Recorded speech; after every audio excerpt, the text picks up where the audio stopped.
Welcome to our lecture on cognitive development for our adolescents. This week, we're really going to look at a lot of Piaget's development. So Jean Piaget has been our cognitive development theorist for this entire class, and we'll talk a little bit more about that. We'll also look at some brain development. They're making huge jumps in cognitive ability, so we'll look at what their brains are doing. Then we'll look at some moral development, because as they grow cognitively, they also have the ability to grow morally and make kind of ethical and moral decisions. And then as adolescents are getting ready to graduate from formal education, high school, we'll look at some educational and vocational issues as well. So I think the best thing about this age is there's really a huge jump in cognitive ability. They can now think abstractly. They wrestle with moral and ethical issues. They probably cognitively are where they're going to be for the rest of their life. You've probably kind of hit your IQ or cognitive max in adolescence. That isn't to say that an old dog can't learn new tricks. We absolutely can. We learn, grow up, and develop through our entire lifespan. But in adolescence, you are definitely getting that ability to think more abstractly, which is really characterized by what adults are able to do. That kind of is a big mark between a child and an adult, is that kind of big shift in thinking, and adolescence is a huge shift. It's a huge transition, and they show this in adolescence. So Jean Piaget and his formal operational, so I wanted to put this image in so you could kind of see how we've really kind of developed cognitively through this entire class. We've looked at sensory motor, our little babies putting everything in their mouth, then our kind of preschoolers who are also emerging into kindergarten, starting to represent objects, use symbols and gestures, then just the concrete operational. They think operationally, they think logically as well. They're still very hands-on and concrete. And now we have a formal operational. So you're more systematic. You're able to take tangible, concrete objects and then think more abstractly about them. So algebra is a great example of this, using a symbol. So x equals 7, and then being able to process that within some kind of equation. They also, outside of math, they understand meaning, allegory, metaphors. So reading comprehension and the ability to understand literature and fiction and nonfiction is much greater, and that comprehension has really excelled at this point in that they understand and they have the brain development in order to get a metaphor or an allegory, something like that. In science as well, they can develop by hypothesis. They're looking at the world around them. They're using that concrete operational, and then they're building on it by finding support, finding evidence, doing research, and engaging in critical thinking. So in this age, they're really building upon all of the other stages that they've had. Without the concrete operational, pre-operational, and sensory motor, and without education and family to support you through all these stages, you might not fully be able to understand the formal operational. So you need to go through all of the stages, and that's why Jean Piaget theorized this as a stage theorist, is you go through all of these stages in order to do some more abstract thinking. So brain development, what are we working on in brain development? So we're processing information really, really differently. So once again, transition period between kind of childhood and adulthood. And so we know that cognitive processing is really efficient. The gray matter and white matter changes. So I've been talking this whole time about pruning and neural connections being lost or pruned, cut out if you don't use them. So we know that the gray matter and white matter aren't making a lot of changes. But we also know that the frontal cortex and the limbic system is being shut down. You wouldn't think so. You'd think it might light up, but actually the limbic system and the frontal cortex kind of shut down, which leads to these crazy ideas with impulsivity and less motivation, and they're not thinking about long-term planning or goals. And that's kind of unfortunate, because in adolescence, we're asking you to do just those types of things. Where do you want to go to college? What do you want to do after college? You have to get good grades in your sophomore and junior year in order to get into a good college. You need to take the SAT, the ACT. You need to get good grades on that. You need to be in clubs. All of these types of things. We have a lot of pressures, and we have a lot of long-term planning and goals that go into those types of things. But if you've ever spent any time with an adolescent, they are quite impulsive, they're very emotional, they're very distractible as well. And so this can give us a kind of push and pull between the huge cognitive leaps that they're being able to do, in that they can think harder, they can think longer, they can think abstractly. But on the other hand, and we'll talk more about this in psychosocial, their brain is telling them to be impulsive and emotional as well. So we need this brain development and we need this cognitive development in order to kind of have this transition period.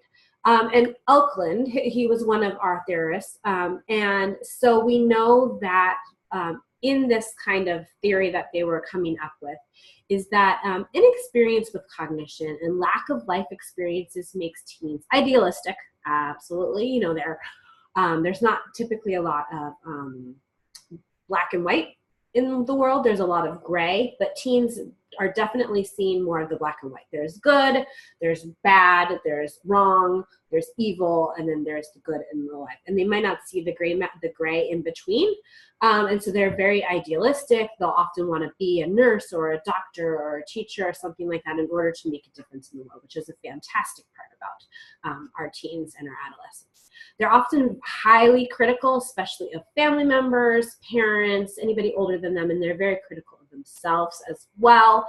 And because they are dealing with issues of impulsivity, a lot of that critical nature might come out verbally, saying things that they maybe wish they hadn't said or they haven't learned through you know, the process of just being alive and understanding how to kind of couch your criticism, be it constructive and not just criticism for the sake of criticism.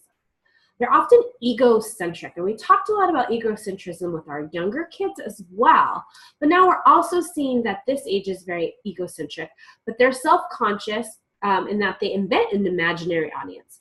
So they think that everybody's paying attention to them and everybody's looking at them and they think that their hair is weird, or why did they say that, or that they go home and they think about what this teen said the whole time. It's as you age, you learn that most people are more concerned with themselves and what they are doing, and they're not really going home and agonizing about what somebody else did. But it is a facet of egocentrism. So we know that our younger kids really can't take on the perspective of other people.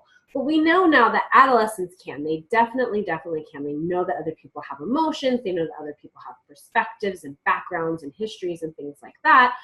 But they're so self-conscious that they think that all the people around them are really paying more attention to them than they are. They often think that they're invulnerable, and this goes with the brain development and the impulsivity issues. They think, I can't get hurt. If I jump off of this roof, I'm definitely going to land on the ground. I'm going to land on my feet. I'm not going to get hurt at all, you know. And then most people know if you jump off the roof of your house, you're probably going to break something or sprain something as well. It takes to kind of unnecessary risks or kind of risky behaviors, either sexually or with relationships or with other people, or just kind of daredevil physical development as well.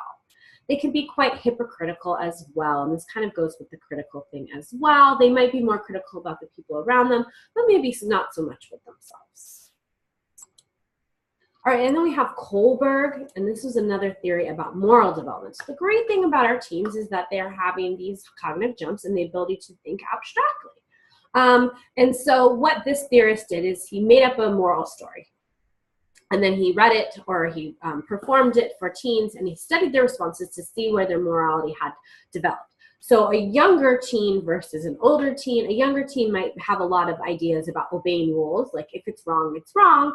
And then an older teen, or somebody who's progressed more through their moral development, can make a judgment based on complex factors, like, you know, the classic story of you're starving and you need to feed your family. Is it wrong to steal a loaf of bread or not? So depending on where you are morally and in your moral development, you might make different choices depending on where you are kind of in that spectrum of moral development that's developing. The interesting thing, though, is that cognition and moral development do not always develop at the same rate. So somebody who is very cognitively advanced might morally be still struggling with those areas. And vice versa, maybe somebody who's scoring low on their cognitive ability and cognitive aptitude and maybe even IQ might have incredibly high moral development. So that we know that they're not on the same path. They might go, like one might be up and one might be down. We know that cognition plays a part into moral development and your ability to think abstractly and understand moral stories.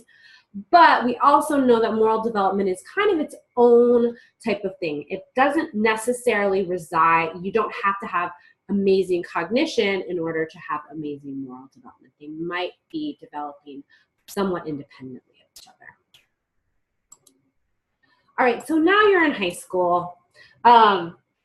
So what is the point of high school really for our adolescents? So with our middle schoolers and our early middle childhood and our early childhood, so children that are in elementary school and middle school, we're really trying to get a lot of knowledge into them. So we're trying to really work on a lot of taking facts in, taking thoughts in, taking concepts in, and concretely understanding them and being able to retain a lot of the information. And that's why adults can often do so bad in that game, Are You Smarter Than a Fifth Grader? Because we haven't retained all of the state capitals or what kind of genus in school is, you know, a gopher snake in. Like we haven't memorized all of those things. We haven't retained all of that memory.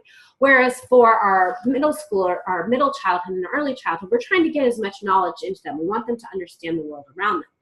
Now our adolescents have a lot of this knowledge. Hopefully they're retaining it as well. They have fairly good memories at this age. Their brain is allowing for that. And they also are starting to hopefully make plans, although sometimes their brain development is working against them, plans about what's going to happen when they graduate. So typically you're 18 years old now when you're graduating from formal public schooling, when you're graduating from high school.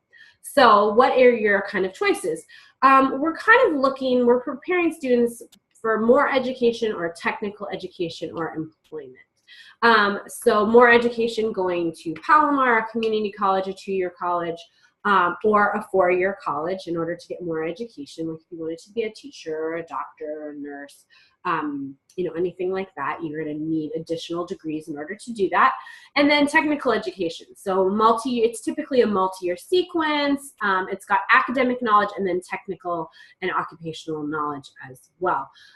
So my cousin who recently graduated a couple years ago is kind of doing technical education in geology because she lives in the Midwest in Ohio, and fracking is a really big industry there, and so she's getting technical education in order to go into the fracking and mining industry in Ohio. So she's not going to do a four-year course in geology, but she's getting a lot of academic understanding about geology, and specifically in the Midwest and Ohio, what kind of like gases and rocks that we have, and then also technical and occupational knowledge as well, so that she can go ahead and graduate with a career in the mining and fracking industry that they have in the Midwest. So there's also in California, because I'm teaching in California, this is kind of what we have, which is a multiple pathways approach, which I think is a great approach in our state to all the various things that people throughout the state might be graduating with the hope in helping them for success after high school. So we want everybody to have success in high school. So what kind of post-secondary, so we're in secondary school when you're in high school, what kind of post-secondary opportunities are open for you? College degrees, certificate programs, formal employment training, apprenticeship, and military service are some of the things that we're giving people additional pathways to. Really wanting to motivate students to take the academics and apply that to a career or a technical or an college degree education as well. And I've seen that a lot in high school. I live in Oceanside, so I have some friends, children who are now in high school, and I've definitely seen that we're opening up STEM schools, charter schools that are looking at the arts or at STEM or something like that in order to challenge them academically, but also kind of give them a wide range of possible opportunities that they have after they graduate. This also allows for students who are in need to help succeed in their program and help to graduate from high school by giving them supplemental instruction, either at an additional school, there's continuing education schools, or within high school, more support, because really our in California and Oceanside and whatever city you want to, you want all of the children to graduate or have a GED. That's a really kind of necessary step in employment or post-secondary education, is to get the support that you need in order to succeed and to graduate with a GED or a high school diploma. We also, this Pathways is trying to allow schools to adapt this approach for local circumstances by choosing themes relevant to their community. So, you know, when most schools along the coast have surf teams, that's a great way to take physical development and people that live very, very close to the coast and have that be their PE class as well. But that probably wouldn't work in Sacramento or Modesto or something like that. But I've heard, like in Tahoe schools, they have like a kayaking, like boating PE class instead of a surfing one to teach, because they're on a lake, so they're able to do that.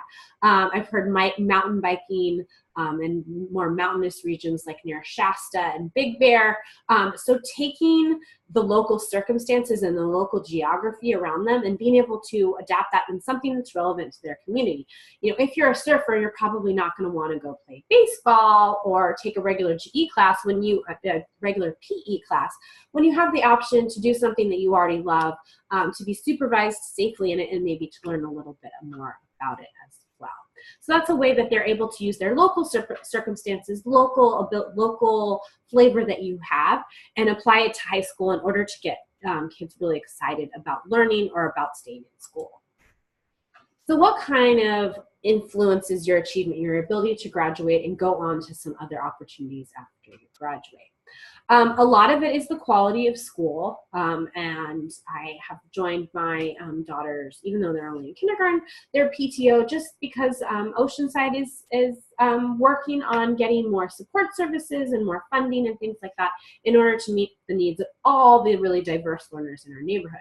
So the quality of school definitely plays a part in it. You want to have most of your population graduating. You want them to do well in the state standardized testing.